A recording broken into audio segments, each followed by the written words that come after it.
Theorem of angle between the tangent and secant. तर आज आपल्याला टँजन आणि सेकंडमधला थेरम बघायचा आहे. तर टँजन आणि सेकंडमधला थेरम बघण्यासाठी याच्यामध्ये 3 कंडिशन आहेत. तर तिन्ही कंडिशन आपण बघणार. त्याच्यापैकी 2 कंडिशन पूर्ण पद्धतीत सॉल्व करून दिलेल्या आहेत आपल्या टेक्स्टबुकमध्ये सुद्धा, आणि 3rd नंबरची कंडिशन आपल्याला ॲज अ ॲक्टिव्हिटी म्हणून दिलेली आहे. तर आपण ती ॲक्टिव्हिटीसुद्धा बघणार आहोत. सो लेट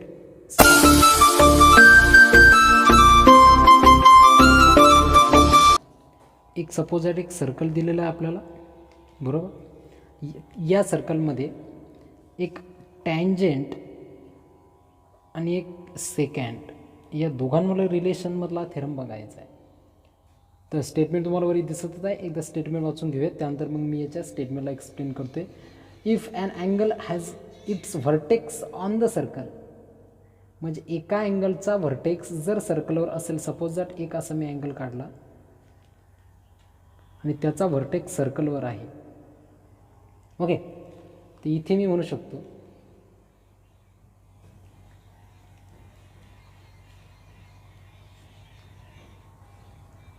याचा व्हर्टेक्स सर्कलवर आहे. त्यानंतर पुढे गेल्यानंतर it's one side touch the circle. त्याच्यापैकी या अँगलच्या 2 आर्म तुम्हाला दिसत आहेत. ही एक इथं आर्म आहे, ही एक तिथं त्याची दुसरी आर्म आहे. याच्यापैकी आपल्याला एक आर्म सर्कलला टच होऊन राहिली, बरोबर, आणि दुसरी आर्म सर्कलला इंटरसेक्ट करून राहिली. म्हणतोय सर्कलला इंटरसेक्ट करून राहिली. मग हाच तर थेरम आहे, हेच तर आपल्याला बघायचं आहे. इथे तो काय म्हणून राहिला की जर एक अँगल हा सर्कलवर तयार होत असेल, एक अँगल जर हा सर्कलवर तयार होत असेल, म्हणजे इथे तयार होऊन राहिला, त्याच्यापैकी त्याची एक आर्म किंवा एक साईड सर्कलला टच होत असेल आणि दुसरी साईड सर्कलला इंटरसेक्ट करत असेल, तर तो अँगल त्याच्या फ्रंटच्या आर्कला, त्यालाच आपण इंटरसेप्टेड आर्क म्हणतो. ही त्याची आर्क आहे, ही त्याची इंटरसेप्टेड आर्क, या आर्कच्या हाफ असतो, असा हा थेरम आहे.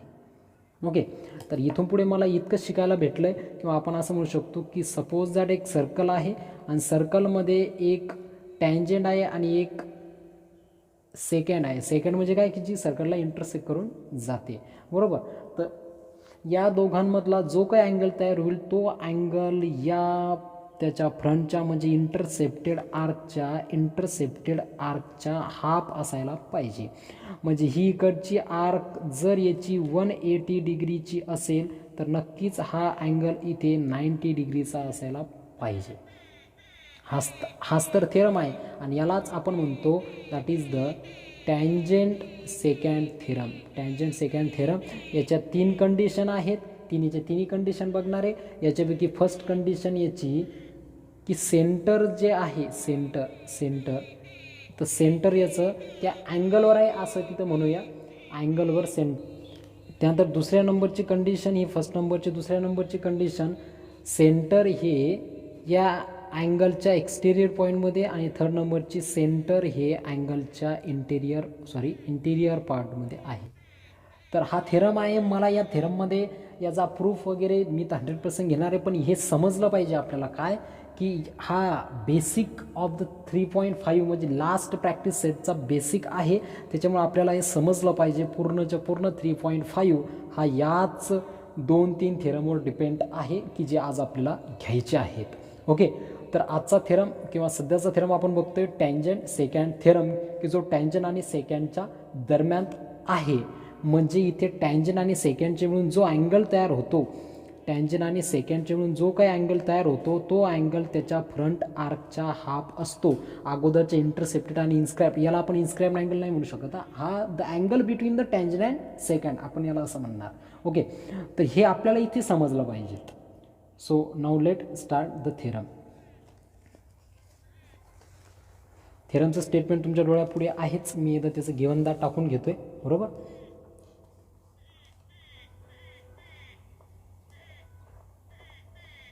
गिव्हन, तर गिव्हनमध्ये काय म्हणतोय, गिव्हनमध्ये मला त्याने काय दिलेलं आहे. गिव्हनमध्ये आपण एक असं समजूया, इकडच्या साईडला मी एकदा डायग्राम काढून घेतो. इकडच्या साईडला जर का मी डायग्राम काढली तर डायग्राम मला अशी भेटून जाईल. याची केस नंबर फर्स्ट या केस नंबर फर्स्टची मी इथे डायग्राम काढून टाकतो.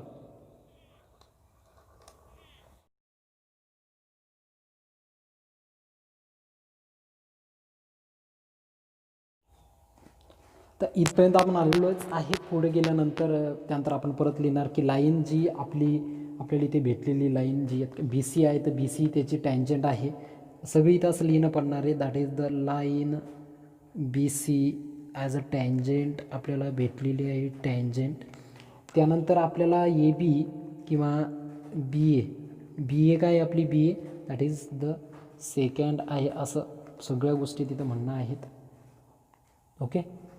आणि त्यानंतर आपल्याला जी आर्क आपल्याला दिलेली आहे, आर्क ए डी बी, तिकडची ए डी बी आपल्याला आर्क इथं कशी दिलेली आहे, arc that is the is intercepted by that is the angle A B C. इथपर्यंत कोणाला काही डाऊट आहे का पहा. ओके. इथे तो काय म्हणतोय सुरुवातीला की आपल्याला गिवन दॅटमध्ये मी केस फर्स्ट तुम्हाला अगोदरच बोललेलो होतो की केस फर्स्टबद्दल आपल्याला बोलायचं आहे. केस फर्स्टमध्ये आपल्याला सेंटर आपल्याला त्या अँगलवर आपण घेतलेलं आहे. केस सेकंडमध्ये सेंटर आपण पलीकडच्या साईडला लोटणार, बरोबर. तर इथे त्या गोष्टी समजून घ्यायच्या आहेत. तर इथे टू प्रूव्ह काय करायचे, टू प्रूव्हसाठी angle A B C is equal to half of measurement of that is the arc A D B आपल्याला सांगायचे. म्हणजे आपल्याला जो इथलचा ए बी सी भेटणार आहे, ए बी सी हा ए डी बीच्या हाफ आहे असं आपल्याला सांगायचं आहे, बरोबर. तर इथे आपण स्टार्ट करूया, प्रूफकडे जाऊया. प्रूफकडे जर गेलो आपण, प्रूफसाठी प्रूफमध्ये केस फर्स्ट चालू आहे आपली. केस फर्स्ट आपण कोणती घेतलेली आहे, तर that is the centre M lies on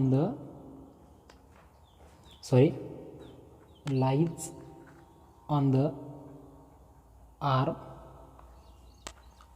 of angle ABC. Okay. हे जे पलीकडचं इथं मी काय लिहिलेलं आहे, आर्म लिहिलेलं आहे, तितकं समजून घ्या. ओके. चला पुढे गेल्यानंतर काय होईल, आता इथे स्टार्ट करून देऊया. बाकी सगळ्यात अगोदर तुम्हाला इकडच्या साईडला डायग्राम बरोबर सगळ्यांना क्लिअर दिसून राहिली. मी जर का इथे नीट बघितलं की एम बी सी, तर एम बी सी आपण इथं म्हणू शकतो एम बी सी 100% कितीच येणार, 90च येणार. आता तुम्ही म्हटलं सर डायरेक्ट का तुम्ही असं म्हणताय, 90 कसं काय म्हणून राहिले, तर सांगतोय लगेच मी इथं असं म्हणू शकतो की that is the angle M B C is equal to 90 degree because the tangent is a perpendicular to the radius tangent theorem.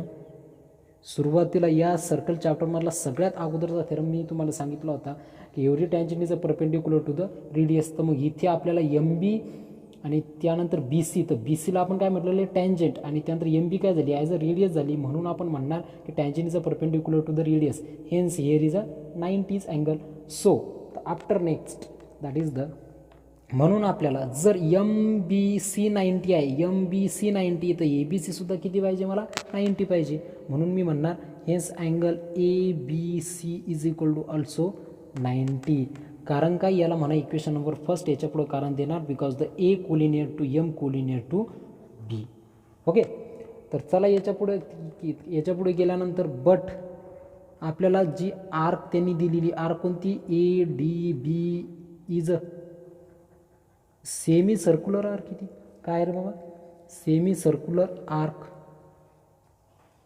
Semi circular arc किती, आता त्याच्या पाठीमागचं कारण काही सांगण्याची गरज नाही. कारण काय, कारण की ही जी सेकंड आपल्याला, मी इथे डायरेक्ट नाही म्हणून बिकॉज इथं खाली मी लिहितोय बिकॉज सेकंड बी ए म्हणा का त्याला ए बी म्हणा, बी ए पास थ्रू सेंटर. मग हे सेंटर सपोज असेल तर ए बी काय आपला डायमीटर आहे, काय डायमीटर आहे.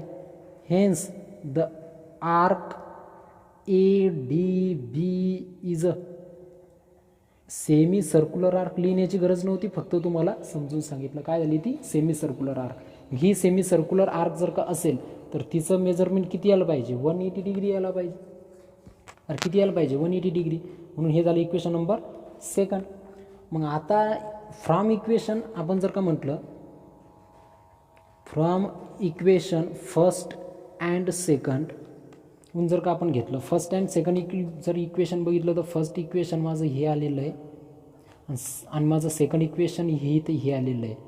आर्क माझी किती आलेली, 180 डिग्री आलेली आहे, बरोबर. तर इथे मी काय म्हणणार की इथे जर का घेतलं तर मी तर असं म्हणू शकतो की angle A B C is equal to a half of measurement of arc A D B. अरे ए डी बीच्या म्हणजे काय म्हणणार इथे की आपल्याला ए डी बीच्या हाफ काय आपला आलेला आहे इथे 100% ए बी सी आलेलं आहे. आणि इथंच हे स्टेटमेंट प्रूव्ह दॅट झालेलं आहे की जे आपल्याला प्रूव्ह दॅट करायचं होतं, बरोबर. तर ही झाली फर्स्ट केस. फर्स्ट केस आपल्याला सेंटर यम जो घेतला तो आपण तिथे त्या अँगलच्या एका आर्मवर घेतलेला आहे, त्याच्यामुळे लक्षात ठेवायचे. तर याच्यामध्ये कोणाला काही शंका, तर चला याच्यानंतरची नेक्स्ट केस पटकन बघूया. Case number second.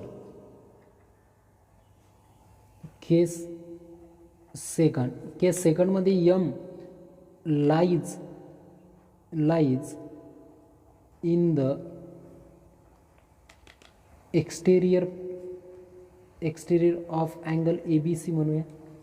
ओके, मी एकदा पटकन इकडं साईडला एकदा डायग्राम काढून घेतो.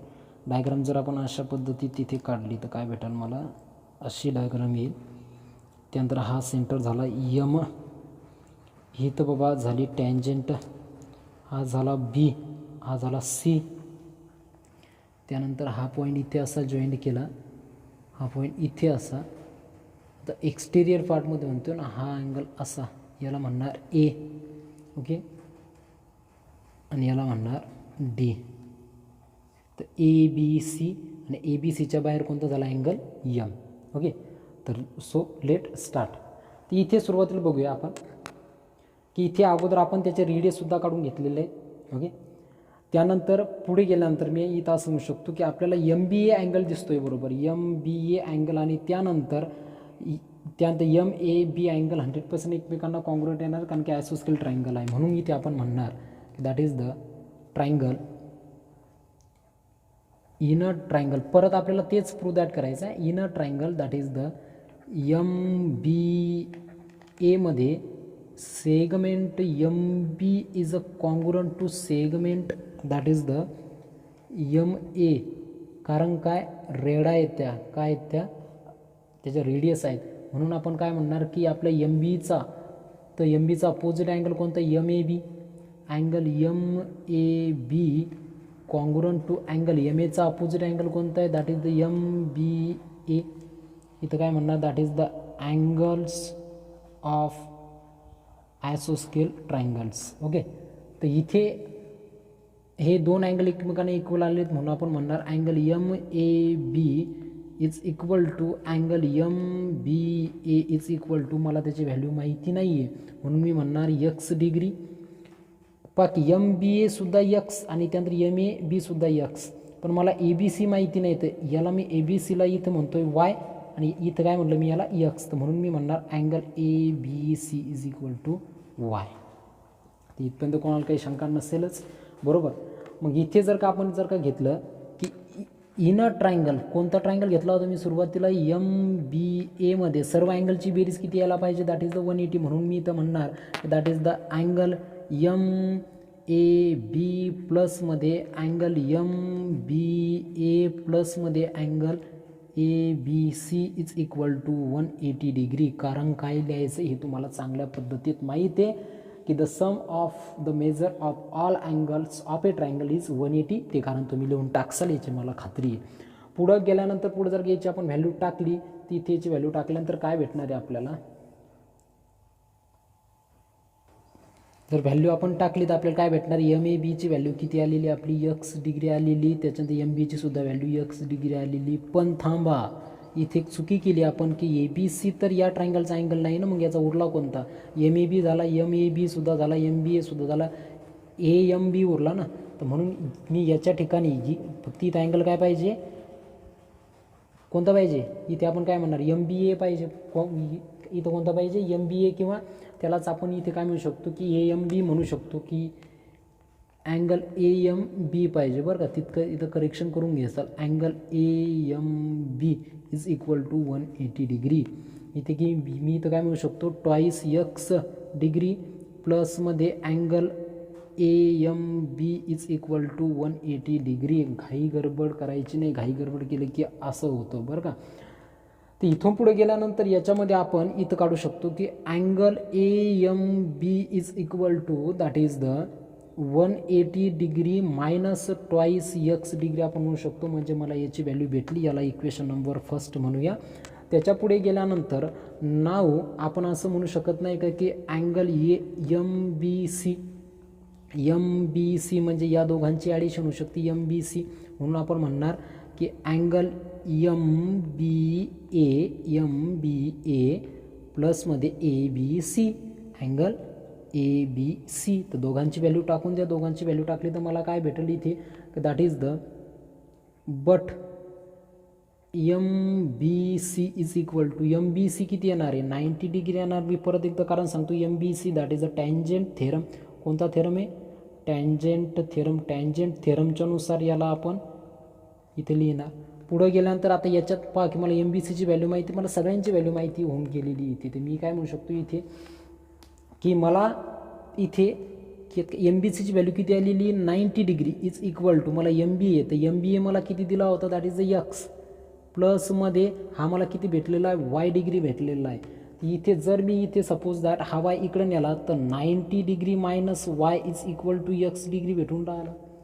ओके, तर याला म्हणा इक्वेशन नंबर सेकंड. ओके, तर इथे इक्वेशन फर्स्ट आणि इक्वेशन सेकंड जर का बघितलं, जर इक्वेशन फर्स्टमध्ये मी इक्वेशन सेकंडची व्हॅल्यू जर का टाकली तर काय भेटणार आहे मला की that is the from equation first and सेकंडहून मला हा जो इथे जो दिसतो x, हा x, या एक्सच्या ठिकाणी मला ही व्हॅल्यू टाकायची आहे. ही इथं एकची व्हॅल्यू भेटली ना 90 मायनस वाय, तर या एकच्या ठिकाणी मी इथे याची व्हॅल्यू टाकून देईन. जर का टाकली तर मला काय तिथे भेटून जाणार आहे की that is the from equation first and second that is the angle AMB is equal to 180 degree minus twice into in bracket 90 minus y degree. Okay, तर इथपर्यंत कोणाला काही शंका नसेलच. याला जर का पुढं आपण सॉल्व करून घेतलं तर काय येणार आहे की that is the angle AMB is equal to 180 degree minus में 2 into 90 that is the 180 degree minus minus plus हो जाएगा ये that is the twice Y degree. तो यहाँ पे क्या हो जाएगा, ये यहाँ पे गेट कैंसिल हो जाएगा. अगर कैंसिल हो जाएगा तो क्या बचा, angle AMB is equal to that is the twice Y बचा. तो ट्वाइस वाई यानी इसका मतलब क्या होता है, हम इसको क्या बोल सकते हैं, ये यहाँ पे 2 है यानी म्हणजे की याच्या खाली काय आलेला आहे 1 आलेला आहे. जर का हा इतका पार्ट मी इकडच्या साईडला आणला तर तो काय होऊन जाणार आहे का that is the 1/2 into AMB is equal to Y. बरोबर ना, आपण याला असं म्हणू शकतो. आता इथे पुढे गेल्यानंतर आपण म्हणू शकतो but the Y is equal to, तो वाय म्हणजे काय घेतला होता मी, तो वाय मी घेतला होता that is the angle ABC. तिथं असं म्हणू शकतो मी की that is the half of angle AMB is equal to angle ABC. तर ABC आपण घेतला. आता AMB, तर AMB म्हणजेच काय, तर AMB it is a central angle. AMB काय सेंट्रल अँगल आहे, जितका सेंट्रल अँगल असतो तितकाच म्हणजे त्याची फ्रंटची आर्क असते, आपल्याला माहिती आहे सगळ्यांना. तिथे आपण म्हणू शकतो की AMB हा सेंट्रल अँगल आहे, त्याच्यामुळे त्याच्या पुढची आर्क इथं ADB आलेली, म्हणून आपण इथं म्हणणार की that is the half of measurement of arc ADB is equal to that is the angle ABC. परत आपण तेच स्टेटमेंट प्रूव्ह दॅट केलं. परत कोणाला काही याच्यामध्ये काही शंका नसेलच मला असं वाटतं, त्याच्यामुळं याचा तुम्ही स्क्रीनशॉट काढून घेऊ शकता. आणि इथेच याची केस सेकंड होऊन गेली. तर कोणाला काही परत काही अडचण, चलो आगे थर्ड नंबरच्या केसकडे जाऊया. थर्ड नंबरची केस जर का बघितलं तर केस नंबर थर्डमध्ये द यम लाईज, अगोदर आपण कोणता बघितला एक्सटेरियर, तर आता काय म्हणणार इंटेरियर ऑफ अँगल ABC. तर डायग्राम अशा पद्धतीत येऊन जाईल त्याची. ही झाली डायग्राम. आता यम इथं आहे, त्यानंतर हा झाला तुमचा टँजंट, दॅट इज द, याला सी म्हणा, याला ई म्हणा, कारण इकडं काम पडणार आहे इथं गेल्यानंतर. ओके, तर हा झाला ए, हा झाला, याला एफ म्हणा, याला डी म्हणूया. ओके, हा सेंटर आहे. तर इथे काय म्हणणार की इथे आपण सुरुवातीला त्यांनी केस नंबर 3 दिलेली, केस नंबर 3मध्ये पुस्तकामध्ये ॲक्टिव्हिटी म्हणून दिलेली, तर तितकं आपण कंटिन्यू लिहून घेऊया.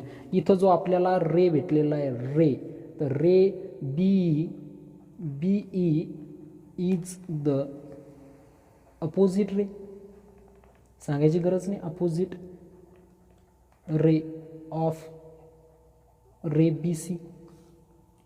बी ई काय भेटलेलं आहे, या बी सीचा अपोजिट रे भेटलेला आहे. आणि ही इथं काय त्यांनी इथे काय केलेलं आहे, बॉक्स केलेला आहे, तर तुम्ही तो बॉक्स करून घ्यायचा. बरोबर.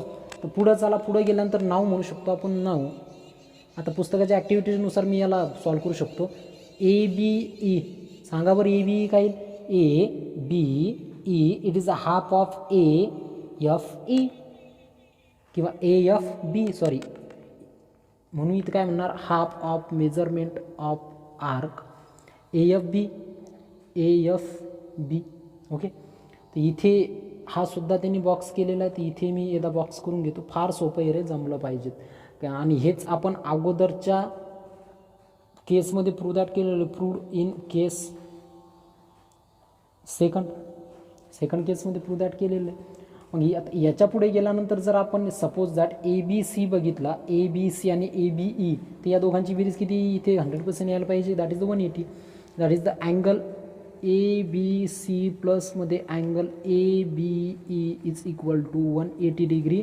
That is both in a linear pair, L P बोले तो लिनियर पेअर. तुम्ही हा शॉर्टकट नका वापरू, तुम्ही पूर्ण लिहून टाकायचं, that is the linear pair. पुढे गेल्यानंतर मग याच्यातच मी इथं पुढे काय म्हणू शकतो की हा 180 किंवा हा जो इकडचा आपला जो इथलचा आलेला आहे, त्यात काय ए बी सी मी तिकडे नेला, तर angle A B E is equal to 180 degree minus that is the A B C, पण काय अँगल. तर इथे ही सुद्धा त्यांनी ॲक्टिव्हिटीच्या स्वरूपात दिलेला आहे बॉक्स, हा इथं बॉक्स आहे, that is the A B C. मग इकडच्याला काय उरला, ए बी ई उरला. मग इथे जर सपोज दॅट मी इथलच्या, म्हणजे याला म्हणा इक्वेशन नंबर 1 म्हणूया, याला इक्वेशन 2 म्हणूया. मग ए बी ईची व्हॅल्यू मला इथे भेटली. मग जर या इक्वेशनमध्ये मी ए बी ईची व्हॅल्यू टाकली तर मला काय भेटून जाणार, जर याच्यामध्ये टाकली तर मला भेटणार आहे की that is the from equation first and सेकंडवरून जर याच्यामध्ये टाकलीत काय भेटणार मला त्याची व्हॅल्यू, की that is the 180 degree minus angle A B C is equal to half of measurement of arc A F B. बरोबर, half of measurement arc A F B. त्यानंतर ही व्हॅल्यू ए बी ईची आलेली इथे. Okay, from equation 2. मग याला जर का पुढं आपण जर का सॉल्व केलं तर काय म्हणू शकतो आपण, याला पुढं सॉल्व करण्यास, तर याला पुढं सॉल्व करून घेऊया. तर याला पुढं सॉल्व केलं तर काय भेटेल, अगोदर इकडचा पार्ट सोडूया, हा हाफ इकडं कॉमन काढतो आत. आता ए एफ बी, तर ए एफ बी म्हणजेच काय, 360 डिग्रीमधून जर ए डी बी मायनस केला तर ए एफ बी उरला. लक्षात घ्या परत एकदा मी काय बोलतोय, लक्षात घ्या की 360 डिग्रीमधून ए डी बी मायनस केला तर उरला काय, ए एफ बी उरला. म्हणून मी म्हणणार 360 मायनस दॅट इज द, आपण काय म्हणणार, measurement of arc A D B. Okay, तर इथे याला जर का सॉल्व करण्याचा प्रयत्न सपोज केला तर हा हाफ आत मल्टिप्लाय होईल, half into 360 minus half into measurement of arc A D B. Okay, तर इथे त्यांनी इथे सुद्धा एक बॉक्स दिलेला आहे, तुम्ही बॉक्स करून घ्याल. ओके, तर याला जर का सॉल्व केलं तर हा काय होईल, गेट कॅन्सल, म्हणजे किती उरला, 180 डिग्री उरला. मायनसमध्ये काय उरला, half of measurement of arc A D B उरलेला आहे. ओके, तर इकडच्या साईडला हा जो कमी कमी आलेला आहे, हा काय इकडच्या साईडला काय आलेला आहे, 180 degree minus angle A B C आलेला आहे.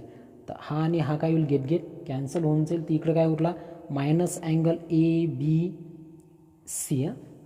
ABC is equal to minus half of measurement of arc ADB. अरे इथे सुद्धा उरला ना मायनस रे, तर म्हणून हा मायनस मायनस गेट कॅन्सल. उरला काय, उरलं that is the ABC is equal to half of measurement of arc ADB.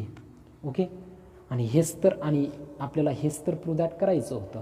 Okay, तर कोणाला काही शंका, इथे आपण तिन्ही केसेस बघितलेले आहेत. तिन्ही केसेस तुम्हाला छान पद्धती समजलेल्या असतील, मला अशी अपेक्षा आहे. जर का समजलं नसेल तर परत एकदा रिपीट बघून घ्या. चला यानंतर लगेच याचा नेक्स्ट बघून घेऊया. बाकी याचा परत एक कुठेतरी अल्टरनेटिव्ह थेरमसुद्धा आहे की इतके तीन केससुद्धा सॉल्व करण्याची गरज नाही, पण याला आपल्या बोर्डाच्या पुस्तकानं रेकग्नाईज केलेलं नाही. एक कुठेतरी एक्स्ट्रा माहिती म्हणून देतोय की याचा alternative statement of the theorem of the angle between the tangent and segment. थेरमचं स्टेटमेंट तुमच्या डोळ्यापुढे तुम्हाला 100% दिसत असेल की the angle between the tangent of the circle and the chord drawn from the point of the contact is congruent to the angle inscribed in the arc opposite to the arc intercepted by that angle. म्हणजे सारखंच statement दोघांचं सुद्धा, त्याच्यामुळे इतकं म्हणजे vice वर्सा statement तयार होतात फक्त, बाकी काय नाही याच्यामध्ये दुसरं. ठीक आहे, मग चालायचं पुढचा थेरम आहे की that is the theorem of internal division of chord. फार सोपा थेरम आहे. या थेरममध्ये सुद्धा आपल्याला प्रूव्ह दॅट करायचे आणि ते सुद्धा माझ्या पद्धतीनं प्रूव्ह दॅट आपण याला करून घेणार. तर इथे या थेरममध्ये हसू एका गोष्टीचं होऊन राहिलं की तुम्ही सगळेजण छान पद्धतीत अभ्यास करताय, त्यानंतर तुमचा रिस्पॉन्ससुद्धा मला छान येतो आहे. आणि एक सांगण्याची गोष्ट अशी आहे की आपले 500 सबस्क्रायबर पूर्ण झालेले आहेत, तर त्यामुळे तुमचा इतका चांगला प्रतिसाद पाहून कुठेतरी मनाला चांगलं वाटतं. आणि असं म्हणजे तुमचे सबस्क्रायबर आणि त्यानंतर लाईक वाढणं म्हणजेच हे माझं काम कुठेतरी असे योग्य दिशेनं होते, तुमच्या फायद्यासाठी होते, म्हणून कुठेतरी चांगलं वाटतं आहे. हां बस झालं. ओके, चला पुढं. तर that is theorem of the internal division of chord. Statement तुमच्या डोळ्यापुढं स्टेटमेंट काय म्हणते, if the chords of the circle intersect each other in the interior of the circle. एका सर्कलमध्ये, एक सर्कल आहे 3.5चं बेसिक सध्या घेतो आहे. 3.5 अगोदरच्या बॅचमध्ये फार त्या 3.5 विषयी फार मोठ्या आठवणी आहेत. ओके, तर 3.5 आपल्याला आपण यानंतरच्या व्हिडिओमध्ये पूर्ण बघणारच आहोत, पण त्याचं बेसिक सध्या चालू आहे. सध्या बघतोय आपण theorem of internal division of chord. Okay, तर जर दोन कॉर्ड एकमेकींना सर्कलच्या इंटिरियर पार्टमध्ये इंटरसेक्ट होत असतील तर चला पुढं. Then the product of the length of the two segments of one chord. मग याला म्हणूया आपण ए म्हणूया, याला बी म्हणूया, आणि त्यांच्या दोघीचे इंटरसेक्शन पॉईंटला इथे म्हणूया ई, आणि याला म्हणूया सी, आणि याला म्हणूया डी. ओके, मग की the product of length of the two segment AE into EB is equal to the product of length of the two segment that is CE into ED. असा हा स्टेटमेंट आहे. याचं given काय बघूया. तर गिवनमध्ये आपण म्हणणार गिवनमध्ये तर दॅट इज द, इथे आपण एक काम म्हणूया की P is the centre. Okay, त्यानंतर chord AB and chord CD intersect at internally म्हणूया. ओके, थोडं जरा चांगलं वाटेल. इंटरनली ॲट ई म्हणजे काही ते काय म्हणून राहिले, ईवर इंटरसेक्ट होऊन राहिले. Then what we prove that, आपल्याला काय प्रूव्ह दॅट करायचे. देन प्रूव्ह दॅट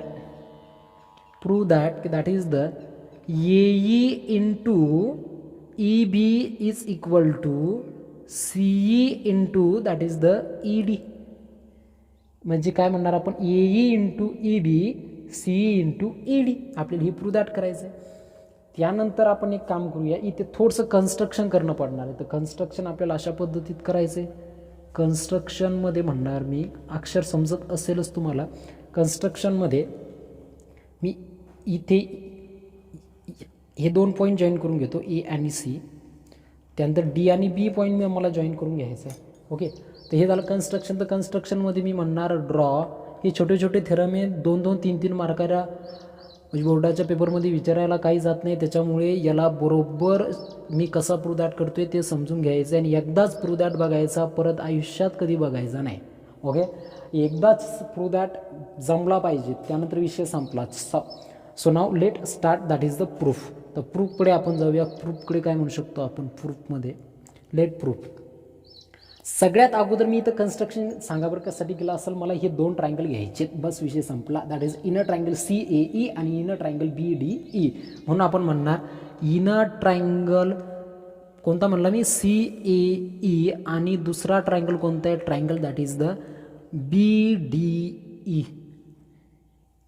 CEA आणि त्यानंतर BDE. ओके, हे 2 ट्रायंगल मी इथं घेतलेले. इथं काय म्हणणार मी, का दॅट इज द, आता यांच्यामध्ये 2 व्हर्टिकल ऑपोजिट अँगल नाहीत का, 100% आहेत. तर काय म्हणणार मी, अँगल इथे AEC congruent to angle DEB. कारण काय, व्हर्टिकल अपोजिट अँगल. बरोबर. पुढे गेल्यानंतर याच्यामध्ये काय म्हणू शकतो मी, की दॅट इज द, आता इथे थोडं जरा काळजीपूर्वक लक्ष द्यायचं आहे. CAE बरोबर, CAE angle CAE is a congruent to CDB. चला सांगा बरं याचं काय असेल, मला यात काय रिझन. जर का तुम्ही रिझन सांगितलं, तुमच्या डोळ्यापुढं पटकन आलं, तर असं समजून मी की माझं शिकवणं कुठंतरी चांगल्या पद्धतीत चालू आहे. नाही जमणार ना म्हणजे याचा अर्थ मी चांगल्या पद्धतीने का शिकून आलो. CAB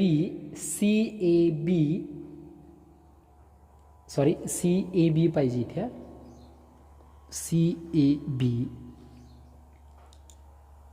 CAB आणि CDB. अरे CB म्हणजे एकाच आर्कचे 2 अँगल आहेत ना, आणि एकाच आर्कमधून कितीही अँगल आपण ड्रॉ केले तर ते सर्वच्या सर्व अँगल एकमेकांना कसे असतात, कॉन्ग्रुएंट असतात. कसे असतात, कॉन्ग्रुएंट असतात. तर म्हणून आपण इथं काय म्हणणार, की that is angle inscribed in a same arc. पुढं कारण देणार अँगल इन्स्क्राइब इन सेम आर्क. बरोबर. तर एकाच आर्कमध्ये इन्स्क्राईब झालेले अँगल आहेत ते. तर मग इथे बंधू आपण इथे काय म्हणणार, पहा इथे CAB या CAB. तर अँगल आणि अँगल 2 अँगल एकमेकांना कसे आलेले, कॉन्ग्रुएंट आलेले. म्हणून आपण काय म्हणणार की बाय ये टेस्ट, का तुमच्याकडे जाय टेस्ट आहे तर इथे आपण काय म्हणणार, बाय द ये टेस्टच्या नुसार दॅट इज द ट्रायंगल कोणता, CAE is similar to the triangle that is the BDE.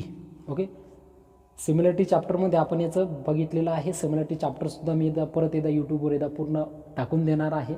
चालूच आहे प्रोसेसमध्ये काम. आता हा चॅप्टर संपत आला की याचेसुद्धा प्रॉब्लेम सेट घ्यायचे आणि हॉटसुद्धा मला जसा जसा टाईम भेटेल, ओके, मला जसा जसा टाईम भेटेल तसं मी टाकतच जाणार आहे. दररोजचा एक व्हिडिओ माझा शूट करणं चालू आहे. पण दादा एडिटसाठी खूप मोठा टाईम लागतो, म्हणजे कसाचा कसा व्हिडिओ टाकून फायदा नाही ना. ओके, ते समजलं पाहिजे तुम्हाला. तर इथे मी काय म्हणणार की दॅट इज, आता यांच्या करस्पॉन्डिंग साईड जर का घेतलं तर करस्पॉन्डिंग साईड मी काय म्हणू शकतो की दॅट इज CA अपॉनमध्ये BD is equal to AE आणि अपॉनमध्ये DE इज इक्वल टू, पाहिजे करस्पॉन्डिंग साईड की जे मुलं नवीन आहेत त्यांच्यासाठी CA तर इकडचा BD, इकडचा AE तर इकडचा DE. ओके, तर उरला काय C तर इकडचा C तर इकडचा B.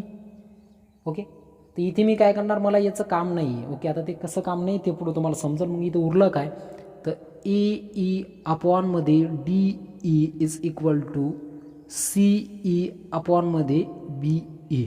बरोबर. तर या दोघांचं इथे मी जर क्रॉस मल्टिप्लिकेशन केलं तर क्रॉस मल्टिप्लिकेशन मला काय भेटणार, यांचं क्रॉस मल्टिप्लिकेशन करायचं धिस इंटू धिस. तर AE इंटूमध्ये BE is equal to that is the DE इंटूमध्ये CE. आणि हेच तर प्रूव्ह दॅट करायचं होतं आपल्याला. ओके, याच्यापुढं कारण काय देणार, corresponding sides of the similar triangle. आणि याच पद्धतीने हा थेरम इथेच संपला. Take a screenshot. तर यानंतर लगेच आत्ताच आपण थेरम कोणता बघितला, हा तर आत्ताचा थेरम आपण बघितला की that is the theorem on internal division of chord. Okay, तर theorem of internal division of chord आहे, जसा theorem of internal division of chord आहे तसाच theorem of external division of chord सुद्धा आहे. तर माझं पेज संपलेलं आहे, मी एकदा पेज एकदा चेंज करतो, तोपर्यंत तुम्ही सोमवारचा असतो गणिताचा तास, गणिताच्या तासाला मी नापास. गणित विषय माझ्या नावडीचा, गणित विषय माझ्या नावडीचा. रविवार माझ्या आवडीचा, रविवार माझ्या आवडीचा. झालंय. ओके, चला झालाय मूड फ्रेश. चला त्यानंतर लगेच स्टार्ट करूया theorem of the internal division of theorem of external division of chord. Diagram त्याची अशा पद्धतीत तिथे असणार आहे. तर इथे सुरुवातीला स्टेटमेंट एकदा तुमच्या डोळ्यापुढे आलेलं असेलच, तुम्ही एकदा पटकन एकदा वाचून घ्या. If the second containing the chord. आता इथे ह्या सेकंड इथं तयार झालेले आहेत. इथे या इथं ह्या सेकंड आहेत दोन्ही. ओके, तर आपल्याला ई नावाची एक सेकंड आहे, त्यानंतर सीई नावाची एक सेकंड आहे, पण त्यांच्यामध्ये कॉर्ड कंटेन आहे, म्हणजे सेकंडवर कॉर्ड आहे. म्हणजेच जरी ई जरी इथे सेकंड असली तरी आपल्याला बी ही कॉर्ड आलेली आहे. त्यानंतर सीई जरी सेकंड असली तरी त्याच्यावर डी ही कॉर्ड आलेली आहे, म्हणजे ती सेगमेंट सेकंड आहे किंवा सेकंडची सेगमेंट आहे, हे समजून घ्यायचे बरोबर. If the second containing the chord that is the B आणि त्यानंतर D of a circle intersect outside, म्हणजे आउटसाइडला त्या काय हुंडायला इंटरसेक्ट हुंडायला, म्हणजे पॉईंट दॅट इज द ईला इंटरसेक्ट हुंडा आल्या. देन द ई देन आपल्याला काय म्हणतोय की काय E into that is the B is equal to CE into D. आपल्याला हे प्रूव्ह दॅट करायचे. So let start. Given given that मध्ये काय की chord that is the B and CD of the circle intersect outside the circle at point that is the E. To prove काय करायचं म्हणतोय, to prove AE into that is a B is equal to CE into त्याला D म्हणा का ED म्हणा. Okay, so तिथं छोटंसं construction करूया. कन्स्ट्रक्शन जर का केलं तर कन्स्ट्रक्शनमध्ये दादा ए आणि डी जॉईन करून घ्यायचं, त्यानंतर बी आणि सी तिथे जॉईन करून घ्यायचं. तर मी इथं कन्स्ट्रक्शन करतो ए आणि त्यानंतर डी जॉईन करून घेतला, त्यानंतर मला परत इथे काय जॉईन केला, मी बी आणि सी जॉईन करून घेतला. आणि हे सेंटर आहे दादा, कारण की विदाउट सेंटर सर्कल किस काम का. ओके, जमतं मला शायरी. या इकडे वापस इथं कन्स्ट्रक्शनमध्ये मी काय म्हणू शकतो की that is the draw segment AD and segment BC. मी आत्ताच इथे जॉईन करून घेतलं ना. So now let start. That is the proof. तर प्रूफ इथे पुस्तकामध्ये टेक्स्टबुकमध्ये आपल्याला ॲक्टिव्हिटी स्वरूपात दिलेलं, तर मी तुम्हाला ॲक्टिव्हिटी जिथे जिथे भरायची तिथे ते सांगून देणार आहे. So let start. प्रूफ इथं प्रूफसाठी काय म्हणणार, चला कन्स्ट्रक्शन ज्यानुसार केलं त्यानुसार इनर ट्रायंगल ADE आणि दुसरा ट्रायंगल कोणता इथे घेत आहे, that is the triangle CBE घ्या. ओके, CBE मध्ये आपण इथं काय म्हणू शकतो की that is the angle AED is a congruent to. सांगा बरं कोणत्या अँगल सोबत राहील. AED is a congruent to CEB. Common angle आहे ना, दॅट इज द CEB. काय कॉमन अँगल पुढं कारण दिलेलं होतं ॲक्टिव्हिटीमध्ये. ओके, तर तितकं डोकं चाललं पाहिजे. हा इथं बॉक्स आहे, ते बॉक्स भरून घेसाल, तिथं डबा भरायचा आणि धकायचं. ओके, तर इथे अँगल आता त्याच्या पुढचा आपल्याला दिलेला आहे ॲक्टिव्हिटीमध्ये. काय म्हणतोय तो angle that is the DAE is congruent to the angle BCE. पहा बरं कुठे इथं DAE is congruent to BCE. तिथं कारण काय असेल पहा ना परत, DAE आणि BCE अरे एकाच आर्कचे तर दोन इथे अँगल दिलेले आहेत ना, आणि एकाच आर्कचे दोन अँगल जर का दिलेले जर का असतील तर आपण काय म्हणू शकतो पुढं, कारण म्हणू शकतो दॅट इज द अँगल इनस्क्राईब. हवा शांत शांत सुटलेली आहे, त्याच्यामुळे पेज माझं उडत आहे. Angle inscribed in the same arc. अरे उडू नको रे, पेज सेम आर्क हवा के संग संग. ओके, बस ओके.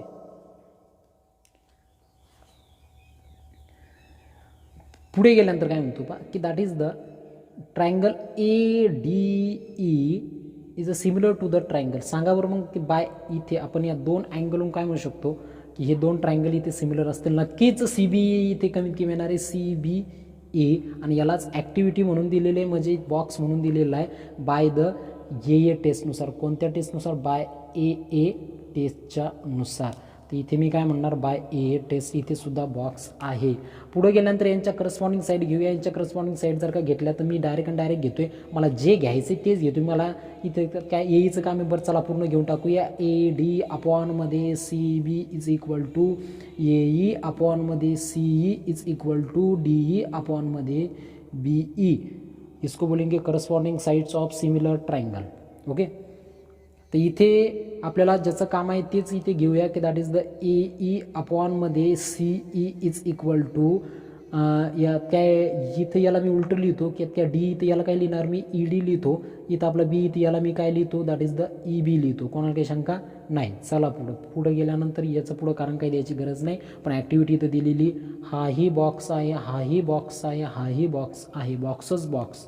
पुढे गेल्यानंतर यांचं क्रॉस मल्टिप्लिकेशन करायचं. AE into that is the EB is equal to ED into that is the CE.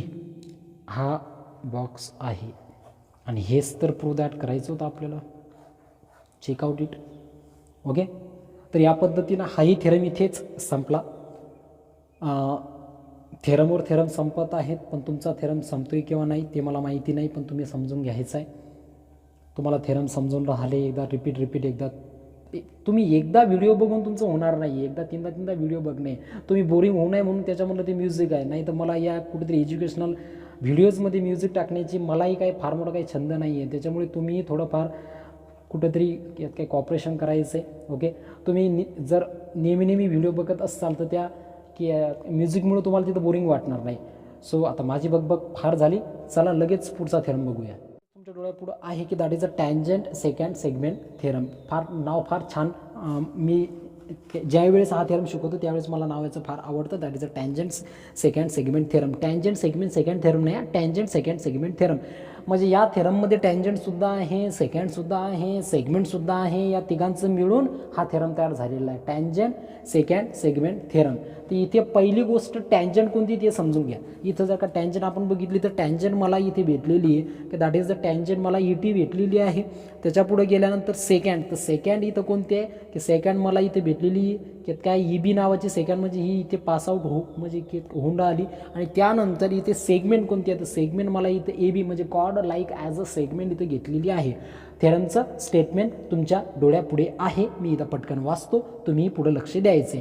Point E is in the exterior of the circle आहे. हा पॉईंट जो E आलेला आहे तो काय एक्सटेरियर पार्टमध्ये आहे. A second through E intersect the circle at point A and B. ते एक सेकंड सर्कलला E आणि B मध्ये इंटरसेक्ट करून राहिली, मी म्हटलंच होतं. And the tangent through the E मधून E इकडे येऊन राहिली. त्याच्या पुढे गेल्यानंतर touch the circle at point T. Okay, then prove that the म्हणजे या दोघांचं प्रोडक्ट इतका EA इंटू EB किंवा इतका EA into that is the EB is equal to ETचा स्क्वेअर. म्हणजे टँजंटचा स्क्वेअर इज इक्वल टू त्या सेकंडचा प्रोडक्ट आणि बाहेर आलेल्या सेगमेंटचा प्रोडक्ट. ही सेगमेंट आहे, EA नावाची सेगमेंट आहे आणि इथे EB नावाचा. तर याचा एक शॉर्टकट सांगून देतो मी. पहा इथे तर काय याचा शॉर्टकट कमी कमी असा राहील. इथे माझ्याकडे जागा नाही राहिलं, इथे मी नंतर सरते शेवटी सांगेल इथे. ओके, तर मला शॉर्टकटचं आठवण करून द्या. आता तुम्ही म्हणाल कसा करून देऊ तू तर कमीत कमी आम्ही हा व्हिडिओ पाहून आलो त्यावेळेस तू काहीतरी करत असशील. तसं नाही काही स्टार्ट करूया. दॅट इज अ स्टेटमेंट तुमच्या डोळ्यापुढे आहे. मी पटकन इथं गिवन दॅट टाकतोय. तर given that is the given. तर तो गिवनमध्ये काय म्हणतोय की second through point the E intersect the circle A and B tangent draw to the E touch at the. इथे आपण म्हणू शकतो की बाबा टँजंट इथे माझी काय ई टी आहे, सेकंड कोणती माझी ई बी आहे आणि सेगमेंट कोणती माझी दॅट इज द ई आहे. Okay.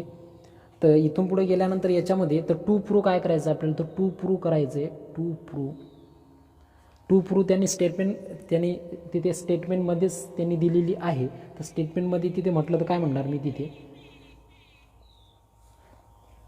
स्टेटमेंटमध्येच that is the E A into that is the E B is equal to E टीचा स्क्वेअर. सगळ्या ठिकाणी E A E A.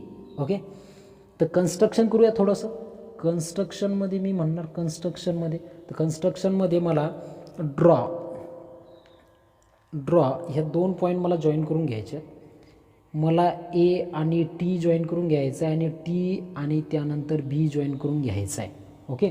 So काय म्हणणार मी draw segment that is the T A and segment that is the T B. T नाही T B ही T B. So proof. तर प्रूफकडे जाऊया. तर प्रूफमध्ये आपण म्हणणार प्रूफकडे लक्ष द्या. या थेरमचं मी शॉर्टकटसुद्धा सांगणार आहे की आपल्याला म्हणजे भरपूरच्या प्रॉब्लेममध्ये हा थेरम अप्लाय करायचा. हॉट्समध्ये सुद्धा, प्रॉब्लेम सेटमध्ये सुद्धा, प्रॅक्टिस सेटमध्ये सुद्धा, सगळीकडे सुद्धा. ओके.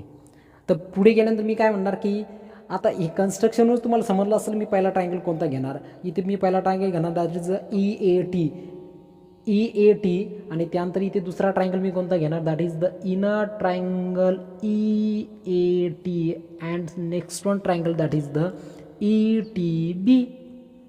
ई ए टी आणि त्यानंतर ई टी बी. इथे मी काय म्हणू शकतो की दॅट इज द अँगल. पहिलाच अँगल इथं कॉमन आलेला आहे. सांगा बरं पटकन कोणता. E A T is congruent to angle T E B. काय कॉमन अँगल आहे पहा पटकन डायग्रामकडं. Common angle A E T is a T E B. Common angle आहे. कॉमन अँगल जर का सपोज जर तर इथे मी काय म्हणू शकतो आता परत काय दुसरीकडं. आता यानंतरचं स्टेटमेंट समजून घेण्यासारखं आहे. मी इथे अगोदर अँगल लिहितो त्यानंतर तुम्ही मला कारण सांगायचं आहे. Angle that is the E B T. सांगा बरं कारण काय असेल याचं कॉन्क्रीट लिहिण्याचं. पहा बरोबर अँगल पहा. अँगलकडे लक्ष द्या. ई टी ए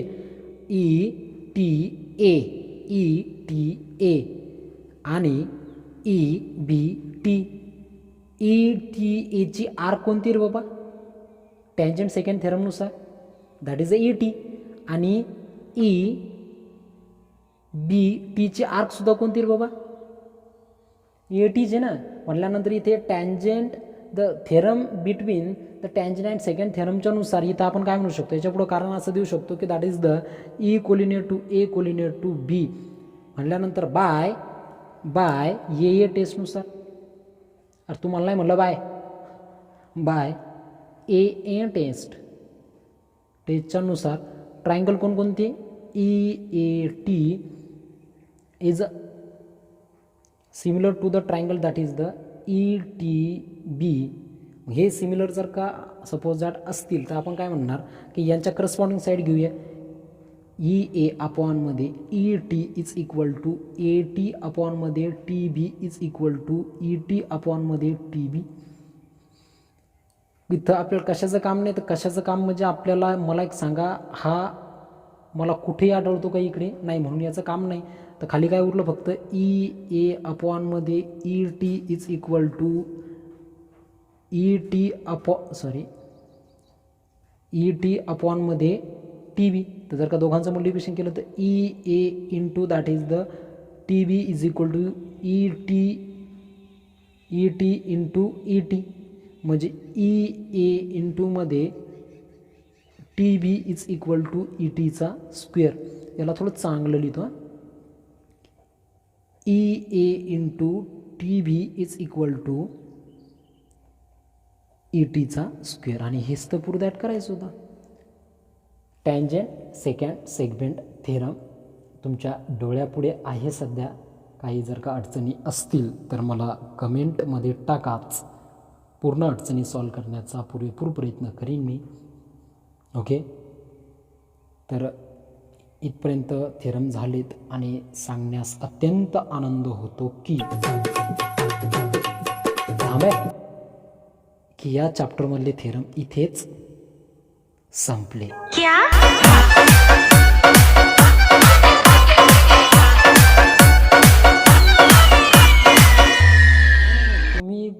तुम्ही मस्त आनंद साजरा करा, त्याच्याबद्दल नाही. पण थेरम इथून पुढे जॉमेट्रीत नाही. आता थेरम सिमिलरिटी, पीजीटी आणि त्यानंतर सर्कल या 3च चॅप्टरमध्ये होते. इथून पुढं तुम्हाला 10वीतली कोणतीच थेरम शिकायची नाही आहेत. या 3च चॅप्टरमध्ये थेरम आहे. थेरम तुमच्या आयुष्यातूनच गेले आता 10वीचे. ओके, तर यानंतरच्या चॅप्टरमध्ये थेरम कुठे सापडणार नाही आपल्याला. तर यानंतरचं चॅप्टर आपलं जॉमेट्रिक कन्स्ट्रक्शन आहे, ते सुद्धा आपण बघणार. ते सुद्धा मी अशा डायग्राम तुम्हाला शिकवणार. पण यानंतरच्या पार्टमध्ये थांब, आपल्याला टेक्च्युअल ॲक्टिव्हिटी एक दिलेली, टेक्च्युअल ॲक्टिव्हिटी एक पटकन एकदा घेऊन टाकायची का. तर टेक्च्युअल ॲक्टिव्हिटीमध्ये आपल्याला का तुम्ही काय भरून घेसाल. ओके, घ्या तेवढी भरून. आता का सांगू मी, सांगायची अरे जमते ना, सोपी ना टेक्च्युअल ॲक्टिव्हिटी. त्याच्यामध्ये पहिल्या बॉक्समध्ये सेकंड तिथं टाका, कारण की लाईन MX. चला तिथं पुढं तुम्हाला काय दिसून राहिली ना ॲक्टिव्हिटी, तिथे लाईन MX इज अ पलीकडे झालं डायग्रामसुद्धा आहे. Line MX is a common आणि त्या बॉक्समध्ये सेकंड ऑफ द 2 सर्कल आहे. त्यानंतर परत तो काय म्हणते PM² is equal to MY into मध्ये MX आहे. सिमिलरली याच पद्धतीने आपण जसा PM² घेतला तसा त्याच पद्धतीने QM सुद्धा square is equal to MY into MX भरून टाका त्या बॉक्समध्ये. QM² is equal to MY into काय MX. चला पहिल्याला इक्वेशन फर्स्ट म्हटलं, त्यानंतर सेकंडला इक्वेशन सेकंड म्हटलं, त्यानंतर from equation first and second we get that is the PM² is equal to QM². Square इथे द स्क्वेअर गेट कॅन्सल म्हणजे दोन्ही साईडला टेकिंग द स्क्वेअर रूट घेतलं. त्यानंतर PM is equal to QM म्हणजे segment PM is congruent to the segment QM. Okay, तर इतकं साधं सरळ सोपं होतं. तर याच पद्धतीने इथेच हा प्रॉब्लेम किंवा हे सगळे थेरम संपलेले आहेत. आपला बेसिक जो आहे तर इथे बेसिकसुद्धा संपलेला आहे. तर यानंतर आपल्याला 3.5 बघायचं आहे. 3.5साठी सगळ्यांनी एक काम करायचं आहे की आत्तापर्यंत जितके थेरम झाले सगळ्यांना परत एकदा रिवाईज करा. मी जे अगोदरचं बेसिक पार्ट घेतलेले ते रिवाईज करा. यानंतरच्या पार्टमध्ये म्हणजे पार्ट 7मध्ये आपण हे चॅप्टरला संपून टाकणार. त्यानंतर पार्ट 8पासून आपण याच्या प्रॉब्लेम सेटकडे जाणार. तर पार्ट कमी 10पर्यंत जाईल हे चॅप्टर. ओके, तर लगेच 1-2 दिवसामध्ये याचासुद्धा व्हिडिओ पडून जाईल. आणि व्हिडिओ परत रिपीट बघा, अभ्यास करा. जोपर्यंत 10वीत तुम्ही चांगला अभ्यास करत नाही तोपर्यंत 11वी-12वीत काही खरं नाही. चला तर मग याच पद्धतीनं इथेच थांबूया. आज इथेच थांबतो. तोपर्यंत तुम्ही अभ्यास नक्कीच करा. मी किती सांगलं तुम्ही करणार किंवा नाही करणार हे फक्त मला माहिती आहे. तोपर्यंत याच्यानंतरच्या पार्टमध्ये भेटूया. तोपर्यंत